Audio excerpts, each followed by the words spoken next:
السلام علیکم ویورز، میرا نام عطاء الرحمن اور آپ دیکھ رہے ہیں عطاء بخاری یوٹیوب چینل۔ قرآن کریم کی مسلسل ایکسپوزیشن کے سلسلہ میں آج ہم سورہ الانعام کی آیت نمبر 147 کی ایکسپوزیشن کریں گے۔ اس میں سلسلہ وہی چلا آ رہا ہے جانوروں کی حلت اور حرمت کا۔ لاسٹ آیت میں بات یہ کی گئی کہ اللہ تعالیٰ نے کچھ چیزیں جیوز پر سزا کے طور پر حرام قرار دی تھی۔ تو اس میں کیا کہا گیا؟ پچھلا لیکچر اگر آپ نے سنا ہو، اس میں یہ کہا گیا تھا کہ اللہ نے ہر ناخن والا جانور جیوز کے اوپر حرام قرار دیا تھا، اور گائے اور بھیڑ کی جو چربیاں ہیں یہ ان کے اوپر حرام قرار دی تھی۔ اس میں پھر ایک استثنائی صورت بتائی کہ ایگزمپشن ہے، وہ کیا؟ اس میں یہ تھا کہ جو چربی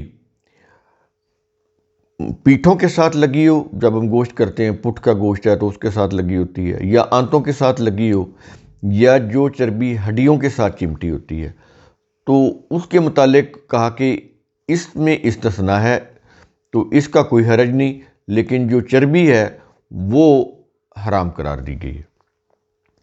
پھر وہاں پر یہ چیز واضح کی گئی کہ اللہ نے یہ ان کی سرکشی کی وجہ سے بطور سزا جیوز پر حرام قرار دی تھیں یہ چیزیں، نہ کہ یہ کہ مستقل طور پر یا تمام انسانوں کے لیے۔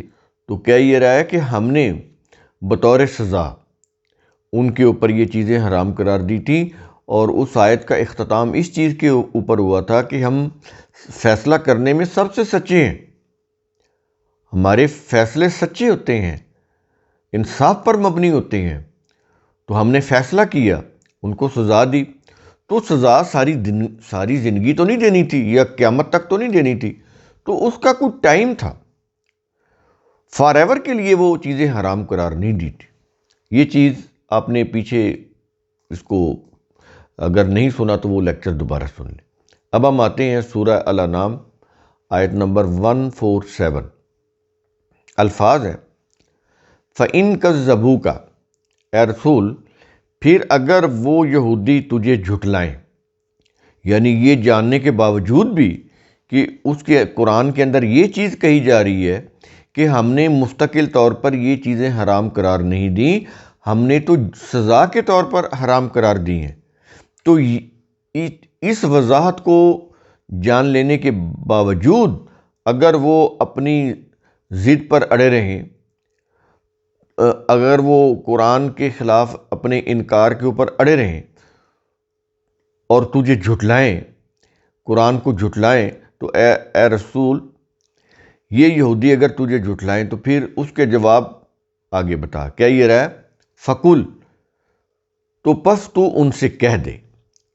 کیا الفاظ ہیں؟ کیا یہ رہا ہے کہ ربکم ذو رحمت واسعۃ، تمہارا رب تو بہت وسیع نشوونما دینے والا ہے۔ اندازہ لگائیں کتنی گہری بات کر رہا ہے اور کتنی بلند پایہ بات کر رہا ہے۔ کوئی لمبی چوڑی قرآن نے تفصیل بیان نہیں کی، اتنا ہی کہا کہ تمہارا رب تو بڑا وسیع پیمانے کے اوپر تمہیں انسانوں کو نشوونما دینے والا ہے۔ یعنی اس کے اندر یہ چیز آ گئی نا کہ جب تمہارا رب بڑا وسیع نشوونما دینے والا ہے تو اس کے اندر یہ چیز آ گئی، تو یہ حرام جو چیزیں ہم نے تمہیں کی، تمہارے لیے کی، یہ کو فار ایور نہیں، سزا کے طور پر کی تھی۔ تو جب وہ سزا کا پیریڈ ختم ہو گیا، ظاہر ہے انہوں نے کو اصلاح بھی کر لی ہوگی، ڈیفینیٹلی وہ ساری، یعنی بنی اسرائیل کا آپ یہ سارا زمانہ دیکھیں، وہ ساری زندگی سرکشی تو نہیں کرتے رہے تھے۔ بنی اسرائیل کے اوپر اللہ کی رحمتیں بھی ہوئیں، ان کو عالمین کے اوپر فضیلت بھی دی گئی، جہانوں کے اوپر، تو اچھے کاموں کی اس کا مطلب وہ اچھے کام بھی کرتے رہے، یہ نہیں کہ ان کا تھرو آؤٹ سارا پیریڈ سرکشی میں گزرا ہے۔ تو جب انہوں نے اچھا دور گزارا تو قرآن نے اس کو بیان کیا ہے، ان کے اوپر اپنی رحمتوں کو، اپنے کرم کو، اپنے فضل کو بیان کیا ہے قرآن نے۔ جب انہوں نے سرکشی اختیار کی ہے تو ان کو تنبیہ بھی کی گئی ہے، ان کو مردہ قوم بھی کہا گیا ہے، تو یہ چیزیں قرآن میں آ رہی ہیں، تو اس کے اندر یہ چیز آ گئی، یہ جو الفاظ ہے نا کہ تمہارا رب تو بہت وسیع نشو و نما دینے والا ہے، اس کے اندر یہ چیز آ گئی کہ ہم نے کو فار ایور تمہارے اوپر کو حرام نہیں کر دی وہ چیزیں، یہ تو عارضی طور پر تھیں، سزا کے طور پر۔ جب بھی تم نے اصلاح کر لی، اللہ تعالیٰ کا وہ حکم جو ہے وہ اس نے وہ جو سزا پوری ہو گئی تو ٹھیک ہے، اب تمہارے لیے وہ چیزیں جائز تھی، وہ فار ایور حرام نہیں تھی۔ اب یہاں پر ایک اور چیز جو تراجم کا مسئلہ ہے وہ بھی تھوڑا سا آپ کو بتا دیں۔ یہاں پر رحمت ہے، اب ترجمے کیے ہوتے ہیں رحمت والا ہے یا رحم کرنے والا ہے، تو اس سے پھر بات سمجھ نہیں آتی۔ یہاں پر رحمت ہے، رحمت کا بنیادی معنی نشو و نما دینا ہے۔ اگر اس کا بنیادی معنی سمجھ آ جائے، رحم کے معنی اور ہو جاتے ہیں کہ اللہ بڑا رحم کرنے والا ہے، تو ایسے لگتا ہے جیسے پہلے کو اس کے اوپر ظلم ہو رہا تھا اور اب اللہ کو کچھ ترس آ گیا اس کے اوپر اور اللہ اس کے اوپر رحم کرنے لگ گیا۔ یہ اس طرح کے الفاظ، اس کے اثرات یہ دل و دماغ میں اترتے ہیں۔ اگر کانسیپٹ صحیح نہیں ہوگا تو بات کچھ ہوگی اور آپ کچھ اور سمجھ رہے ہوں گے۔ اس سے قرآن کو جو سمجھنا ہے وہ اس کے اندر خلل پیدا ہوتا ہے۔ جو ہم پھر سمجھتے ہیں اس میں بہت ساری چیزیں پھر غلط ہو جاتی ہیں، ہمارے کانسیپٹ ہی غلط ہو جاتے ہیں۔ دیکھیں نا، یہ کہنا کہ اللہ بڑا رحم کرنے والا ہے، یہ کہنا کہ اللہ بہت وسیع نشو و نما دینے والا ہے، اب دیکھیں نوعیت ہی بدل گئی اور پھر یہ فٹ ان بھی ہو گیا۔ یعنی قرآن کی یہ جو آیات چل رہی ہیں اس کے اندر رکھ کر جب یہ میننگ کریں گے تو یہ فٹ ان بھی ہو جاتا ہے۔ رحم کرنے والا فٹ ان نہیں ہوتا، بہت وسیع نشو و نما دینے والا ہے، یہ فٹ ان بھی ہوتا ہے اور اچھا بھی لگتا ہے اور کانسیپٹ بھی کلیئر ہوتا ہے۔ سیاق و سباق میں رکھ کر جب آپ اس کو دیکھتے ہیں تو پورے معنی ادا کرتا ہے یہ لفظ، یہ ہے۔ تو یہ چیزیں چھوٹی چھوٹی باریک فرق ہوتے ہیں۔ یہ نہیں کہ جتنے بھی مذاہب کے تراجم میں وہ سارے کے سارے غلط ہیں، ایسا نہیں ہے، ایسا نہیں ہے۔ بس یہ ہے کہ چونکہ وہ روایات کی روح سے کیے ہوتے ہیں، روایات کی روح سے، تو اس لیے اس کے جو بیسک کانسیپٹ ہوتے ہیں نا وہ روایات میں ترجمہ کرتے ہوئے اس کو گڈمڈ کر دیتے ہیں، اس کو مکس اپ کر دیتے ہیں، گڈمڈ ہو جاتی ہیں چیزیں۔ اور پھر اس سے اوپر جو بہت زیادہ جو اثر ہے وہ ہے ہمارے جو قرآن کا جب ترجمہ ہوا تو یہ پہلے اردو میں نہیں ہوا تھا، پہلے فارسی میں ہوا ہے۔ ہم نے آپ کو بتایا نا کہ جتنا بھی مذہب کا ڈھانچہ ہے یہ پرشین مجوسیوں کا بنایا ہوا ہے۔ قرآن کی سب سے پہلے تفسیر تو ایرانیوں نے کی، ایرانیوں نے کی، سنیوں نے بھی نہیں کی، سنیوں نے تو اس کو کاپی کیا ہے۔ یہ بھی ایک چیز سمجھ لیں کہ شیعہ سنی میں کوئی فرق نہیں ہے، چند ایک عقائد کا فرق ہے بس، باقی وہ بھی روایات سے اپنا مذہب لیتے ہیں، وہ بھی روایات سے لیتے ہیں۔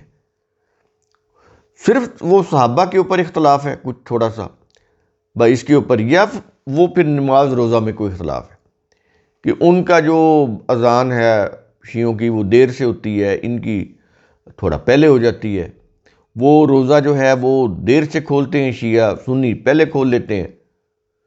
تو یہ فرق نہ ہو تو پھر ان کو پھر مذہب کی پہچان ہی نہیں رہے گی، پھر مذہب کی پہچان ہی نہیں رہے گی نا۔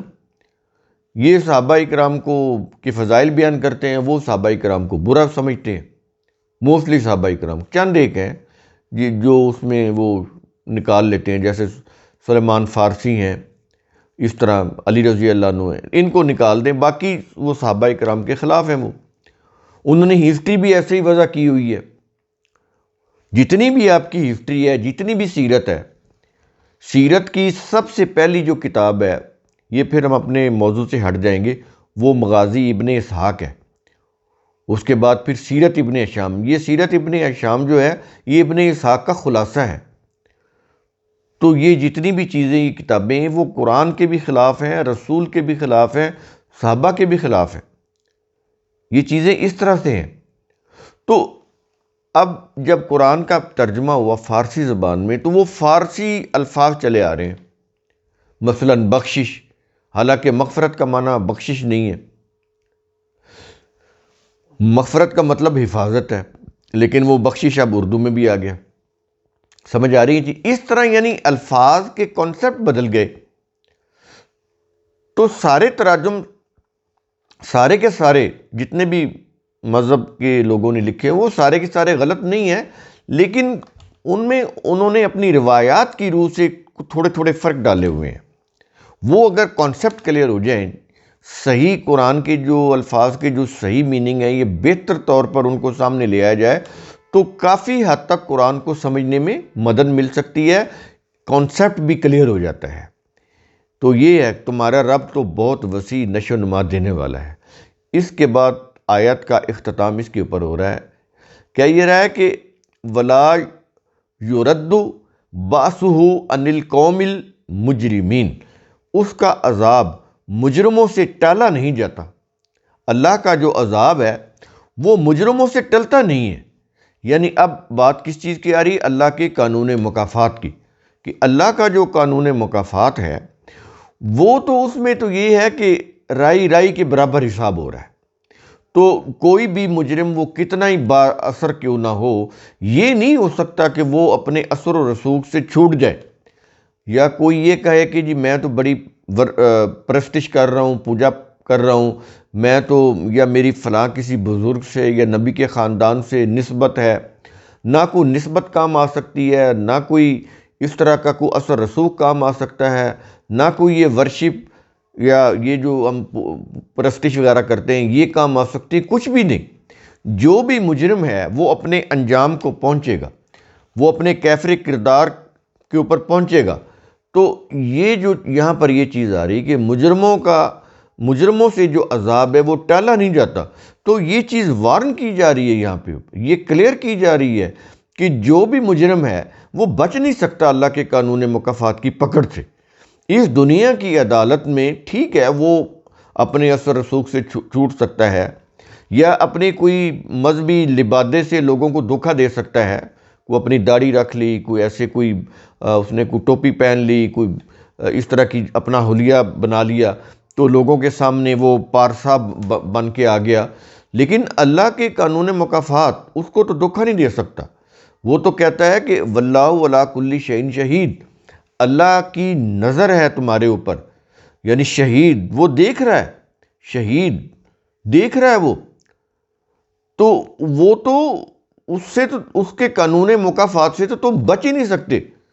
اندھیروں میں ہو، روشنی میں ہو، پہاڑوں میں ہو، غاروں میں ہو، میدانوں میں ہو، سمندروں میں ہو، کہیں بھی ہو، بچ نہیں سکتے تم اس کے قانون مکافات کی پکڑ سے. تو آیت کا ہم ایک کنکلوژن نکال لیتے ہیں کہ اللہ بڑا وسیع نشو و نما دینے والا ہے. اس نے تو بطور سزا کچھ چیزیں یہودیوں کے لیے حرام قرار دی تھی تاکہ وہ اپنی اصلاح کر لیں، لیکن وہ اپنی سرکشی پر بضد رہے. اصلاح نہیں کی انہوں نے. اگر اصلاح کر لیتے تو وہ ان کی حفاظت ہو جاتی، لیکن وہ اپنی سرکشی پر بضد رہے. اس کا نقصان یہ ہوا کہ انہوں نے اپنے مذہبی پیشواؤں کی پیروی میں اللہ کے حلال کردہ رزق کو خود اپنے اوپر حرام کر لیا. یعنی یہ سرکشی کا انجام بتا رہا ہے. یعنی سارے لوگ تو نہیں، ڈیفینیٹلی سارے لوگ تو نہیں ایسے ہوں گے نا. وہ تو خود بتا رہا ہے کہ ان میں قلیل تعداد ایسی ہے جو ایمان لاتی ہے، تو ان کو نکال دیا جائے گا. یہ نہیں کہ سارے جیوز ہی ایسے ہوں گے یا سارے کرسچین ہی ایسے ہوں گے. ان میں کچھ اچھے لوگ بھی تھے، قرآن ان کو سامنے لے کر آتا ہے. لیکن جو لوگ بھی سرکشی پر مصر رہے تو پھر اس کا نقصان بھی انہیں ہوا. یہ نہیں کہ اللہ کے دین کو نقصان ہوا یا خود اللہ کو، نہیں، خود ان کا اپنا نقصان ہوا. کیا ہوا کہ جو چیزیں اللہ نے ان کے کھانے پینے کے لیے حلال کی تھی وہ انہوں نے اپنے مذہبی پیشواؤں کے کہنے کے اوپر خود ہی اپنے لیے حرام کر لی. یعنی اس سے بڑی سزا کیا ہوگی؟ تو اللہ کی نعمتوں سے خود کو محروم کر لیا. تو جب تک کوئی مجرم قوم اپنی سرکشی سے باز نہیں آتی، اس وقت تک اللہ کا عذاب ٹل نہیں سکتا۔ باز آ جائے، اپنی اصلاح کر لے تو عذاب بھی ہٹ جاتا ہے، سزا کا پیریڈ ایک ہوتا ہے وہ بھی ختم ہو جاتا ہے۔ تو یہ چیز ہے۔ تو قرآن کریم کا اصول ثم تتفکروا، اس کی روح سے آپ خود بھی سوچا کریں، سمجھا کریں، غور و فکر کیا کریں۔ شکریہ۔